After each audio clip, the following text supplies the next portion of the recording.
Est-ce que je peux confirmer ou refuser une info d'un viewer qui me dit que quand il avait 12 ans, il avait vu que Nicolas Lang est le seul joueur à ne pas avoir raté de lancer franc sur la saison. Je sais plus quand c'était, je crois que c'était la stat, c'était 36 sur 36. C'est vrai ou pas ça? Je pense que ça parle de la saison.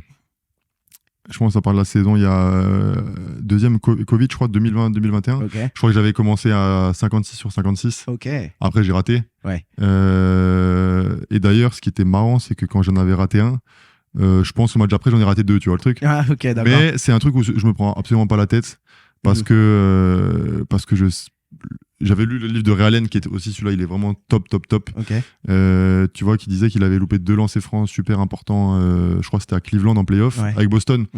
Et il disait qu'il avait raté le premier et qu'il était tellement pas habitué de rater qu'au lieu de se reconcentrer sur la routine, il s'était pris la tête, tu vois. Donc il a raté le deuxième. Et il a raté le deuxième et il s'était juré après le match de se dire bon écoute, tu vas sûrement rater parce que t'es à 90% en carrière, t'es pas à 100. Donc ça va arriver de rater. Mais par contre, ce qui n'arrivera plus, c'est de te déconcentrer, tu vois.